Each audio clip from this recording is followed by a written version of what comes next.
Bueno, en esta clase vamos a hablar de la deriva genética y el efecto combinado de la deriva y la mutación.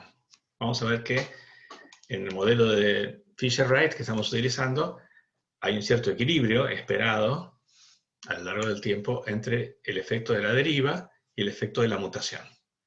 Recordemos que empezamos esta sección del curso con el modelo de Hardy-Weinberg, que tiene unas condiciones muy precisas, inclusive la población de tamaño infinito, y que para introducir el tema de la deriva en la clase pasada hicimos una única modificación, y es que el tamaño de la población es un tamaño finito, no infinito, de n individuos o 2n alelos, para mantener el pensamiento de un sistema diploide. Pero el modelo de Fisher-Wright es un modelo haploide, en el sentido que trata de seguir o trazar, entender el destino de los alelos, tomados individualmente. Pueden estar combinados en organismos diploides, pero trazamos los alelos. En ese sentido es un modelo haploide. Apenas cambiamos ese supuesto de tamaño poblacional infinito, empieza a haber cambio, por recambio azaroso de frecuencias, a lo largo del tiempo en las poblaciones. Esos efectos de muestreo, por llamarlos de alguna manera, son el efecto de cómo quedan representados los alelos de una generación en la generación siguiente. Ocurre, por lo tanto, potencialmente evolución, porque hay cambios en la composición genética de la población a lo largo del tiempo. Pero como no hay selección, estos cambios son simplemente aleatorios. Siguen reglas, pero son reglas de los procesos estocásticos o aleatorios. ¿Qué pasa con la mutación? Bueno, en cada generación, la mutación introduce variación nueva en la población. Lo que hace la recombinación es presentar las variantes de distintas maneras, con distintas combinaciones en el cromosoma. Pero la fuente última de la variación claramente es la mutación. Si recombinan secciones invariantes, no hay presentación diferente de variación porque no hay variación. En este sentido, la mutación y la deriva se contraponen porque la mutación aporta variantes a la población y la deriva genética, como vimos la clase pasada, puede mantener la variación fluctuando al azar, pero de acuerdo a la larga elimina variantes al fijar algunos alelos a expensas de otros. Y esto ocurre de manera inevitable simplemente si dejamos correr el tiempo. Entonces, en la clase pasada modificamos, al introducir la deriva genética, el requisito del tamaño infinito de la población ideal de tipo Hardy-Weinberg, y ahora vamos a introducir el efecto de la mutación, pero no una mutación selectiva, favorable o desfavorable, sino una mutación neutral. Y vamos a definir que la tasa o probabilidad de mutación ocurre en la población con una intensidad mu por alelo y por generación. Es decir, cada alelo a la hora de ser transmitido a la generación siguiente tiene una probabilidad mu, típicamente muy baja, de mutar. Y una probabilidad 1 menos mu de permanecer como está, incambiada. Podemos decir que lo que estudiamos de la deriva genética en su forma pura, sin mutación, es un caso particular donde la tasa de mutación es cero, no permitimos el ingreso de mutantes. Varios otros aspectos del modelo de Fisher-Wright son características demográficas de la población, la diploidía, el modo de transmisión. Todos esos son ajustables mediante un concepto que introdujimos en la clase pasada, que es el concepto de tamaño efectivo de la población.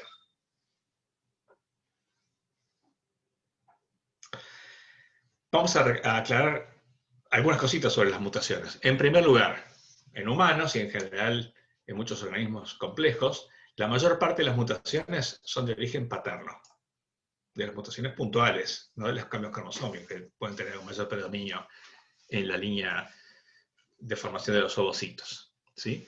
Acá hay un estudio basado en familias, ¿sí? Donde se puede estudiar cómo era el cromosoma de origen paterno en un individuo, cómo era el cromosoma de origen materno, ¿sí? La edad de los padres y el número de mutaciones nuevas en uno u otro cromosoma. ¿Sí? Y se ve claramente que hay un sesgo muy marcado en dos sentidos. En primer lugar, la enorme mayoría de la variación tiene un origen paterno, ocurrió en la línea germinal masculina, del padre, ¿sí?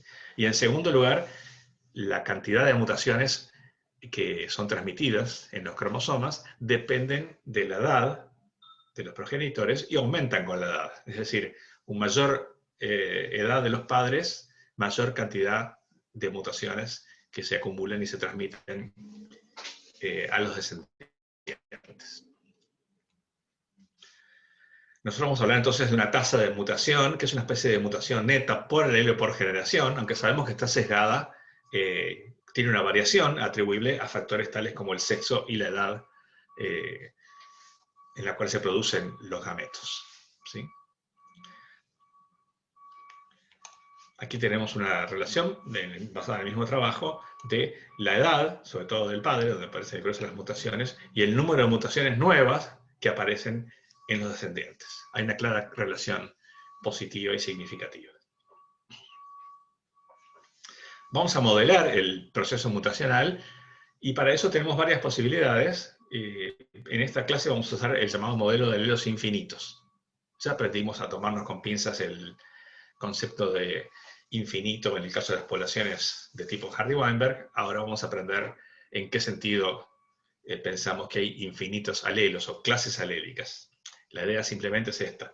Todo alelo surge única vez por mutación en la población que estamos considerando. Pensamos que una mutante tiene un origen único. En algún momento en el pasado surgió el primer alelo de ese tipo, y los demás, los que vemos hoy, son descendientes de aquel alelo mutante. Por definición, la probabilidad de mutación neutral es mu por alelo y por generación. Esto es la tasa de mutación, si quieren. Y podemos trazar los efectos simultáneos de la deriva midiendo nuestros estimadores de variación genética, como por ejemplo la heterocigosidad o heterocigosis, ¿sí? Que es la probabilidad de que los alelos tomados al azar sean diferentes. El complemento de la heterocigosidad es la homocigosidad u homocigosis F.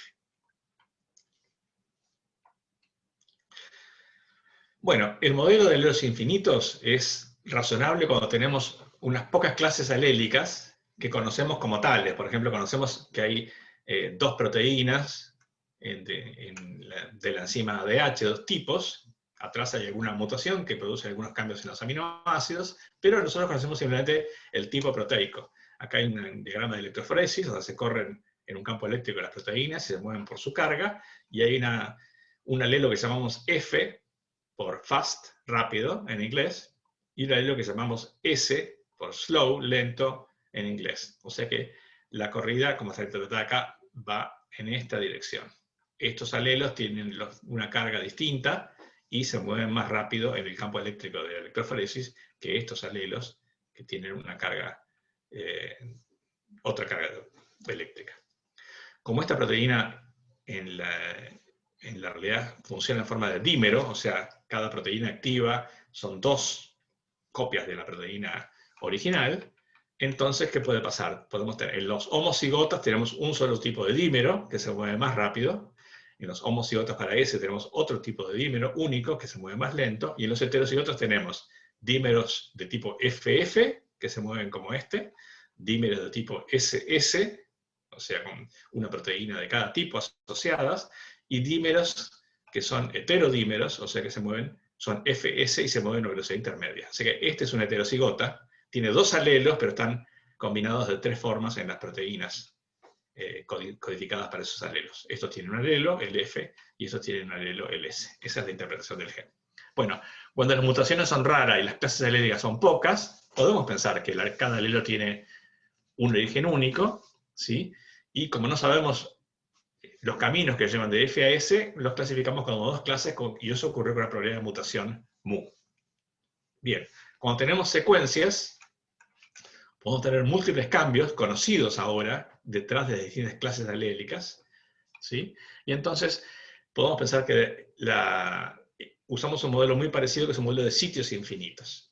Por cierto, en el anterior, ¿qué quiere decir infinitos? Bueno, que cada proteína tiene muchos aminoácidos, cada aminoácido puede tomar muchas formas distintas, o sea, el sitio 3 puede tener alanina, valina, leucina, una serie de propiedades, ¿sí? Entonces, el resultado es que cada combinación como es una de muchísimas posibles, no infinitas, pero muchísimas posibles, es una combinación que aparece una única vez en la historia de la población. O sea, los alelos actuales, o del punto que estoy considerando, cada uno tiene un origen único por mutación. Es altamente improbable que ese mismo tipo alélico haya aparecido múltiples veces en esta misma población y en sus ancestros inmediatos. ¿De acuerdo? En algún momento, en algún linaje pudo haber aparecido, pero simplificamos el problema de esa manera. Aquí aplicamos lo mismo para nivel de sitios. Cada sitio pudo haber mutado o nunca, y es invariante, una única vez, de modo que cada variante tiene un único origen en algún momento en el pasado de la población. Tiene un único ancestro mutante en la población. Ven que estos dos modelos son parientes cercanos. Uno con detalles de la composición del ADN o de la proteína, y otro simplemente con las clases alélicas resultantes. Cuando tenemos regiones hipervariables, como los microsatélites, que varían por agregado o pérdida de copias de un elemento repetido, por ejemplo, GT repetido n veces, entonces es más razonable lo que llamamos un modelo de mutación por pasos, donde cada alelo, identificado por el número de copias del repetido, puede aumentar en uno o varias unidades su tamaño, y también puede reducir en uno o varias unidades su tamaño. Y como las tasas de cambio son además mucho más rápidas, mucho más altas, es común que haya un mismo alelo con 100 repetidos que aparezca y desaparezca múltiples veces. Perdemos la condición de que cada clase alélica tiene un origen único y aceptamos que tiene orígenes múltiples. Esto es mucho más complejo, por supuesto, y hay modelos acordes más complejos, como el modelo de mutación por pasos. Los pasos son acá agregados o pérdidas de elementos repetidos, de las unidades de repetición. Bien. A modo de ejemplo, ¿sí? En las alosimas, a nivel de esas proteínas que visualizamos por la interferencia de proteínas, la tasa de mutación por proteína, por generación, es del orden de 10 a la menos 7, 10 a la menos 9. ¿Sí? Para la proteína toda, no para cada sitio en la proteína. A nivel de secuencias de ADN, pensamos que cada sitio tiene una probabilidad también de 10 a la menos 9 de mutar. Muchos de esos cambios son silenciosos, no traducen a la proteína, pero a nivel de ADN, esa es la tasa de mutación aproximada por sitio y por alelo. ¿Sí? Son nuestras mejores estimaciones. A nivel de microsatélites, la probabilidad de mutación es mucho más alta y órdenes de magnitud más alta, y oscila entre 10 a la menos 3 y 10 a la menos 5. Esos son valores de referencia muy generales para tener una idea de cuál es la tasa de mutación por alelo y por generación que tenemos en mente cuando hablamos de la probabilidad de esa mu. Muy bien. La acción simultánea de la deriva y la mutación, que es el tema principal de la clase de hoy, vamos a pensarla en términos del modelo de alelos infinitos. Después podemos usar algunos otros modelos en condiciones que así lo requieran. Para eso, para pensar en eso, tenemos que pensar primero que la probabilidad de que dos alelos sean idénticos, que llamamos F, la homocigosidad, ¿sí?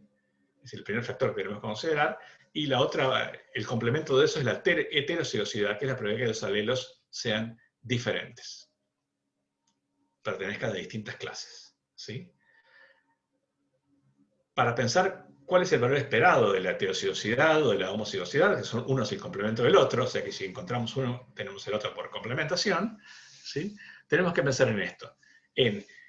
Tomamos dos alelos, como pide la definición de estos conceptos, al azar, mentalmente, y tenemos que pensar hacia el pasado, mirando hacia ancestros de los cuales provienen, cuál es la probabilidad de que uno cualquiera de ellos mute. O sea, haya mutado en su historia, en su ascendencia.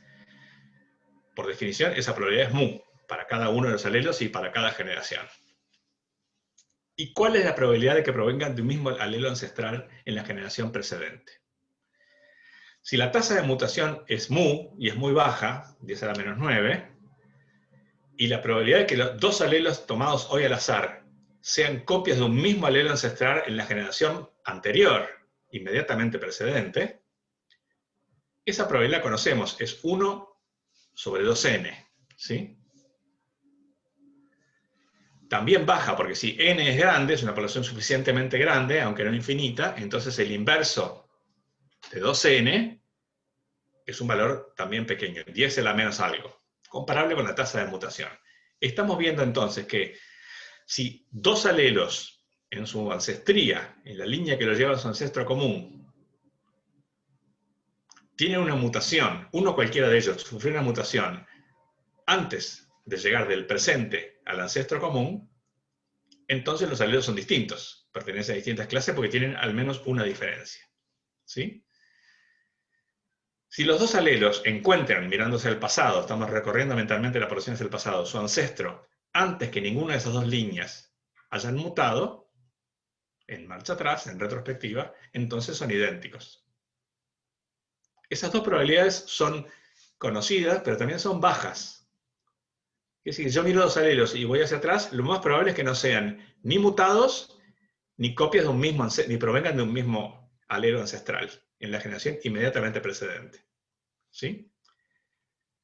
Así que estoy buscando el balance, el contrapeso entre dos probabilidades que en sí son bajas. Una es la probabilidad que en una generación uno de los dos alelos haya mutado, uno cualquiera, y otra es la probabilidad de que hayan sido copias de un único alelo parental. ¿Sí?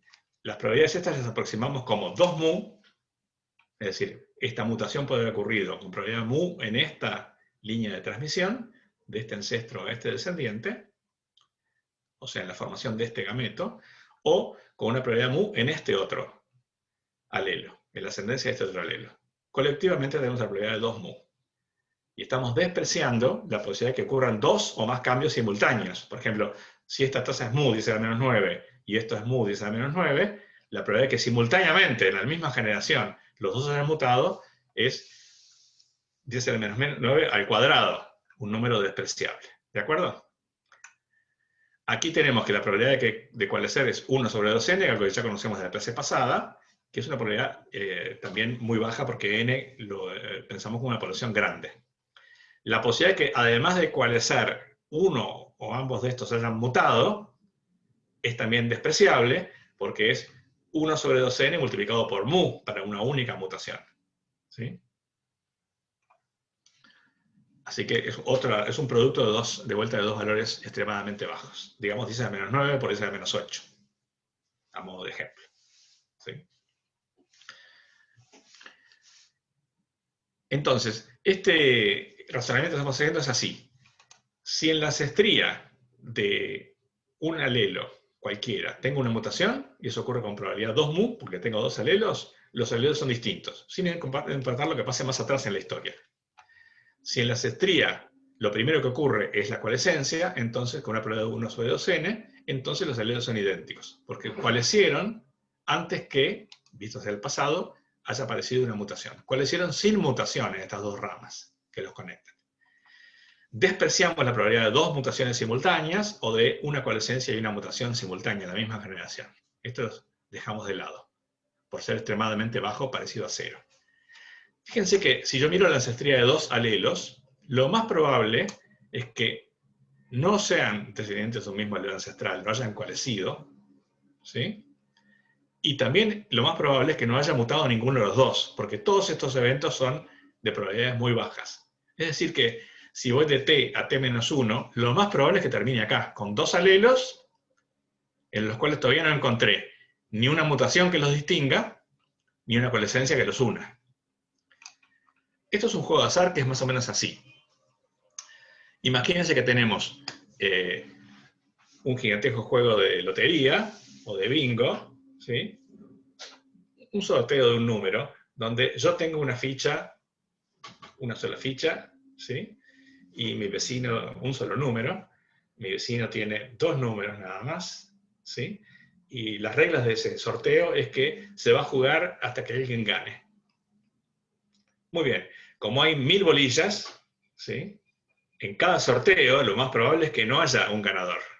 En la primera generación, en el primer intento, sale un número que no es ni el mío ni el de mi vecino, que somos los dos únicos que estamos apostando, ¿sí?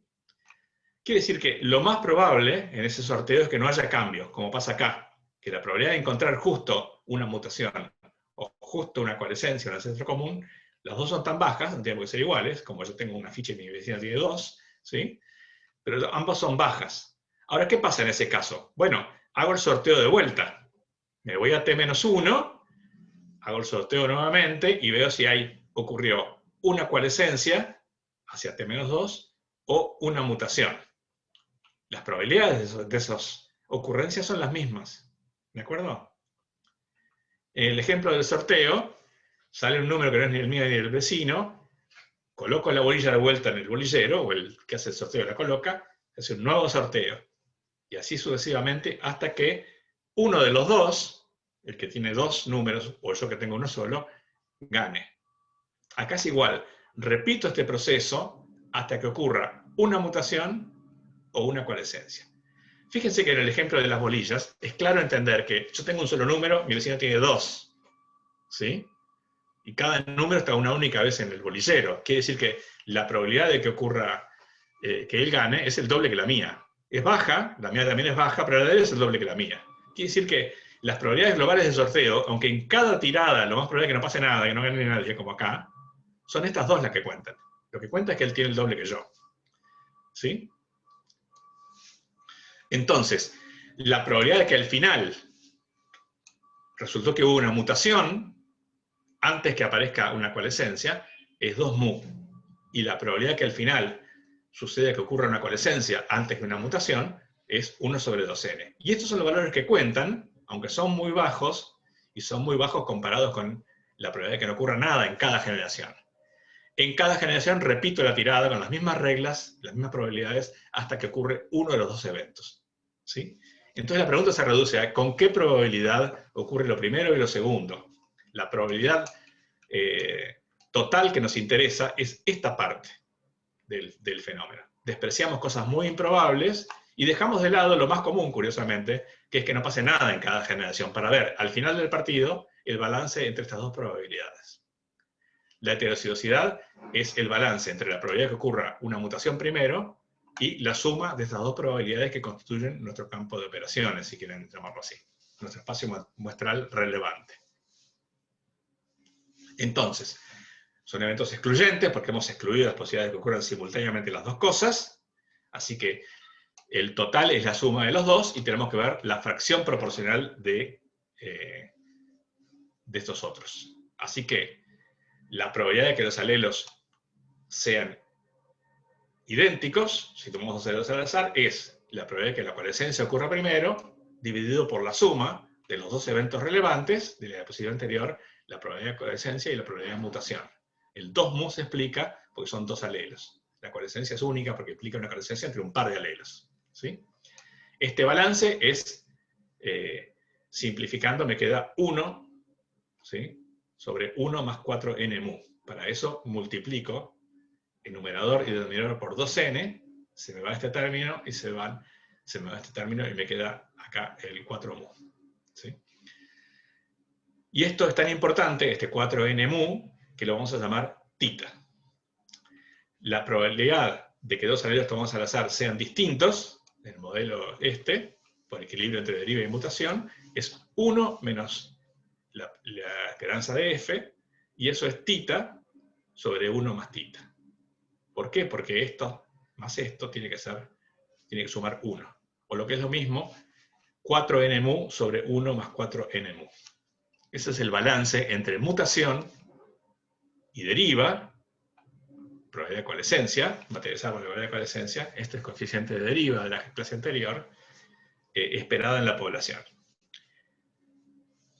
Fíjense que esto es así. Si tengo una tasa de mutación más alta, entonces tita es más grande y la heterozigiosidad esperada, promedio, a lo largo del tiempo, es mayor. Si tengo una tasa de mutación más baja, tita es más bajo y la probabilidad de que dos alelos tomados al azar sean distintos es más baja. Con el tamaño poblacional, si el tamaño poblacional es más grande, entonces puede tener más mutaciones, ¿sí? Porque la intensidad de la deriva es menor. Es decir, los dos factores operan en la misma dirección. El tamaño poblacional, las poblaciones más grandes tienden a alojar más variación neutral, porque la deriva es más débil, la deriva es el inverso del tamaño poblacional, la intensidad de la deriva, y las poblaciones con mayores tasas de mutación también van a tener en promedio variabilidad neutral más alta. Este es un equilibrio dinámico porque la mutación y la deriva son procesos aleatorios, ¿sí? Ocurren al azar, con cierta intensidad y reglas que son aleatorias, no deterministas. Así que es un equilibrio dinámico. Habrá fluctuaciones al azar en torno a este equilibrio. Y además es un equilibrio que depende de dos procesos que tienen un ritmo muy bajo. La pérdida de variación por deriva ocurre a un ritmo muy pequeño en poblaciones suficientemente grandes, y la introducción de mutaciones ocurre a un ritmo también muy pequeño en las poblaciones naturales. Quiere decir que de una generación a otra, en una generación puede haber muy pocos cambios. Acumulando a lo largo del tiempo debe haber cambios resultantes tanto de la deriva como simultáneamente de la mutación.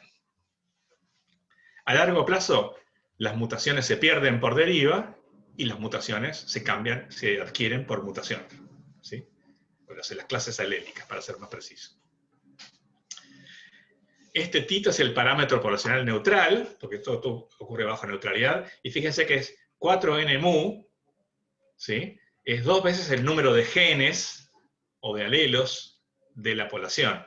En un sistema diploide, el número de genes es 2n, así que 2 por 2n me da ese 4n, que es un compuesto, ¿sí? Pero este G lo puedo pensar para cualquier otra circunstancia, para sistemas haploides, de herencia uniparental, etcétera, etcétera, ¿sí? De herencia legal, sexo, y así. Y mu es la tasa de mutación de vuelta por alelo y por generación.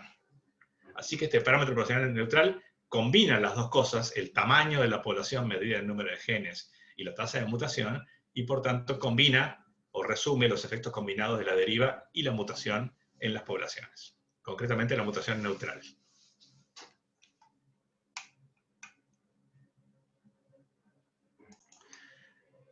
Vamos a ver ahora un par de ejemplos y a comentarlos para ver cómo este concepto tan abstracto de que la variación de la población es un equilibrio dinámico entre deriva y mutación, usando la neutralidad como principio, en poblaciones de tamaño finito y con tasas de mutación bajas, nos sirve para entender algunos fenómenos sobre la variación de las poblaciones, aun cuando no conocemos ni el tamaño de la población ni la tasa de mutación. No nos dan los detalles, porque los detalles requieren de esos valores, pero nos dan una forma de interpretar cualitativamente la realidad que es muy importante. Acá tenemos unas muestras, unas poblaciones determinadas de tucutucos acá en Uruguay, ¿sí? Para las cuales se hicieron, para las mismas muestras y en las mismas localidades, acá hay algunos ejemplos, se hicieron medidas de variabilidad genética, la heterocitosidad esperada. Recuerden que en Hardy-Weinberg la heterocitosidad esperada es la probabilidad de que dos alelos tomados al azar y que forman un individuo diploide sean distintos, o sea, que el individuo sea heterocigota. Eso es muy parecido a H, en abstracto, en la probabilidad de que dos alelos tomados al azar en cualquier población sean distintos. ¿De acuerdo? Una población, un sistema haploide tiene heterocigosidad, aunque no tiene heterocigotas. Pero estos son sistemas diploides, de todos modos. Bueno, promediando en 20 loci proteicos medidos por electroforesis de proteínas, tenemos la heterocigosidad esperada, o sea, calculada por el equilibrio, ¿sí? En la población de las cañas, la población de Mafalda, Abrojal, Guarida, Arrayanes. Son varias poblaciones que están mostradas acá en el mapa. Y esa heterocigosidad anda del orden del 3 a 6%. Lo ven acá, 0.03, 0.06, 0.04. Son ejemplos de valores empíricos. Lo mismo se hizo con 11 loci, 11 genes de microsatélites, que son sistemas, como mencionamos, mucho más variables, con tasas de mutación mucho más altas. Los resultados, fíjense que varían más o menos de 0.25 acá a 0.64.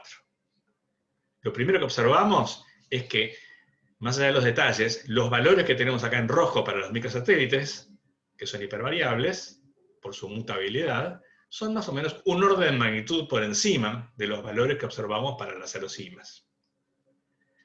Ahora fíjense, sabemos que si esta variación en cualquiera de los dos sistemas es neutral, depende de un equilibrio dinámico entre dos factores: el tamaño de la población, que interviene en ese coeficiente de deriva, 1 sobre 2n, y la tasa de mutación de los genes que estamos estudiando.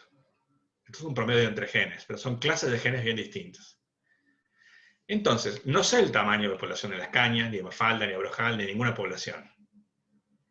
Ni sé la tasa de mutación, pero sé que el tamaño poblacional es el mismo para las alosimas que para los microsatélites. Son genes diploides de los mismos, de la misma especie, en los mismos cromosomas, ¿sí? Sean cuales sean, y en las mismas poblaciones.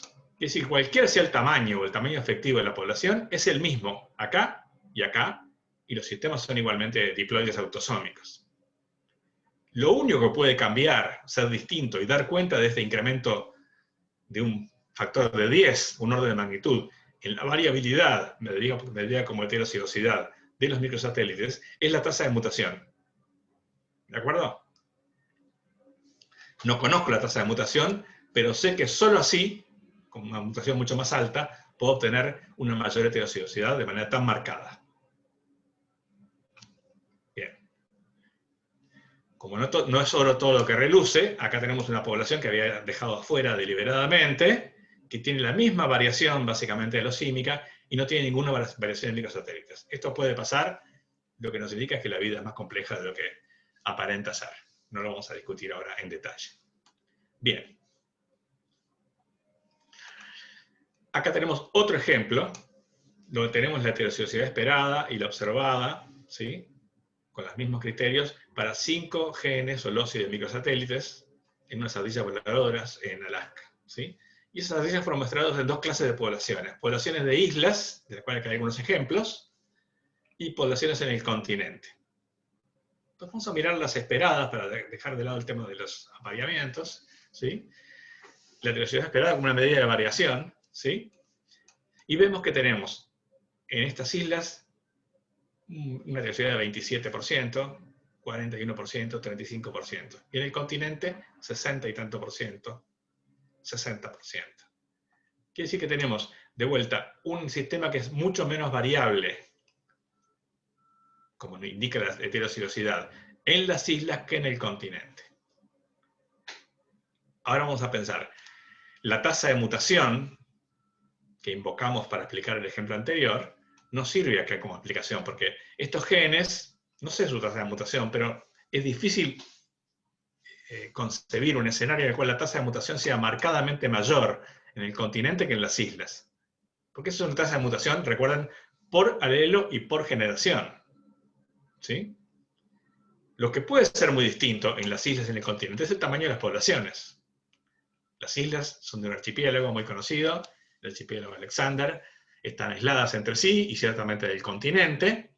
El tamaño efectivo de las poblaciones en esas islas seguramente es menor que de las poblaciones continentales, que son más amplias, no tienen límites y barreras geográficas tan definidos.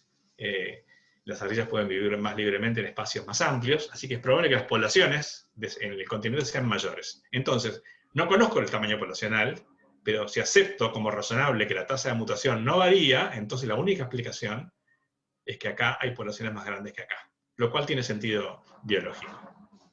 Entonces, este concepto de equilibrio dinámico entre 2 factores, mutaciones neutrales y tamaño poblacional, me permite entender grandes patrones del mundo biológico, aún sin saber los detalles de cuáles son los valores. Simplemente las cosas tienen que explicarse con un factor u otro, o una combinación de ambos, para entender los grandes patrones de variación.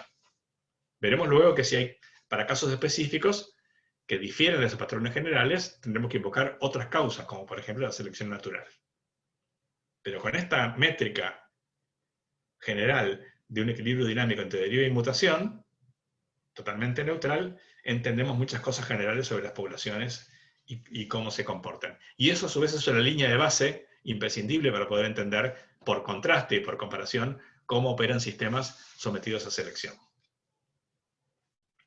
Estrictamente aquí no digo que no haya selección, digo que no la necesito para explicar los grandes patrones. Nada más, es algo distinto. Bien, ¿cómo evoluciona la heterocigosidad? Bueno, dijimos que evoluciona por fluctuaciones al azar al ritmo de 2 procesos que intervienen en cada generación, que son en sí mismos de muy baja intensidad. La tasa de mutación es muy baja, 10 a la menos 9, vamos a decir, y el inverso del tamaño poblacional, la informal tasa de deriva, también es muy baja. Quiere decir que si voy recorriendo el tiempo, y esta es la heterozigosicidad esperada, la línea azul horizontal, este es el tita sobre tita más 1, es un valor fijo para la evolución de tamaño constante, como acá, entonces los valores reales oscilarán en torno a esa variación esperada, al azar, según si aparecen más o menos mutaciones y según cómo fluctúan sus frecuencias a lo largo del tiempo. Si aparece una situación en la cual la población encuentra ventajas y se expande bruscamente, la nueva heterozigosicidad esperada es mucho más alta proporcionalmente, porque el equilibrio entre deriva y mutación ahora se mueve hacia arriba porque la población es más grande. Cambió un factor del equilibrio. Ahora, la heterozigosicidad observada, o calculada en las poblaciones, va a subir, pero va a subir muy lentamente, porque se requieren nuevas mutaciones que entran a un ritmo cansino de mu por alelo y por generación, ¿sí? Y que esas mutaciones lleguen a frecuencias suficientemente razonables para influir en la heterozigosicidad. De modo que va a haber un rezago en el proceso de arribo a este equilibrio dinámico, ¿sí? Y esto va a ser muy importante en muchos temas como la conservación de las especies, porque la heterozigosicidad tiene un delay, un retraso con respecto a lo esperado. Si la población decrece abruptamente, la heterozigosicidad no decae abruptamente. Va a perderse la heterozigosicidad a un ritmo que depende de la intensidad de la deriva en las poblaciones, ¿sí? Del mismo modo, si en un cuello de botella o una situación de crisis donde quedan pocos individuos perdimos variación genética, esa no se va a recuperar aunque logremos recuperar la población, porque tenemos que esperar que la mutación incorpore nuevas variantes. Mientras tanto tenemos las variantes que quedaron, pasado esa situación de crisis. Eso también es importante para la conservación de las especies, entender cuál es la dinámica de pérdida y de recuperación de la variación. Digamos que si un evento drástico produce una pérdida abrupta, la recuperación es necesariamente lenta, demasiado lenta, porque lo primero depende del efecto abrupto, pensamos en este ejemplo imaginado del tamaño poblacional, sobre todo si es muy drástico ese cambio, quedan pocos individuos, y la recuperación es muy lenta porque requiere nuevas mutaciones, una vez más. En conclusión, primero recordar que la deriva genética, como vimos en la clase anterior, opera siempre que el tamaño de la población no sea infinito. No conocemos una población infinita, más que nuestra imaginación. El ritmo de la deriva es inverso del tamaño poblacional, es informar el coeficiente de deriva para un sistema diploide 1 sobre 2n. Si fuera haploide sería 1 sobre n. Muchas variantes demográficas pueden asimilarse al modelo de Fisher-Wright, bien simplificado, a través del tamaño efectivo, como vimos también en la clase pasada, ¿sí? Y el contrapeso de esa deriva genética, que a la corta o a la larga hace perder variación, es la mutación, y en un sentido un poco distinto, la recombinación. Pero la recombinación opera sobre variantes que aportan la mutación, así que en definitiva es la mutación la que incorpora variantes frescas a la población. La variación genética, medida como heterozigosicidad o como cualquier otra forma de medir la variación genética, el número de clases alélicas, el número de sitios polimórficos en las secuencias de ADN, son todos reflejos de la variación genética, oscila en torno a un equilibrio dinámico, cuando la población es de tamaño constante, entre deriva y mutación. No es un equilibrio estático, es un equilibrio dinámico. Oscila en torno a un valor esperado. El ritmo de arribo de dicho equilibrio, si estamos fuera de él, a diferencia del de Hardy-Weinberg, que es muy rápido, ¿sí? Casi instantáneo, es muy lento porque depende de procesos subyacentes que operan a tasas notoriamente bajas. La variación poblacional neutral refleja en buena medida entonces su evolución histórica. Hay un rezago en la respuesta y no solamente las condiciones actuales. Dejamos estos términos en las diapositivas para que los puedan revisar. Son simplemente un resumen de los conceptos como los hemos aplicado. Y con esto terminamos esta presentación de este tema tan importante que es el equilibrio dinámico entre deriva y mutaciones neutrales. Muchas gracias.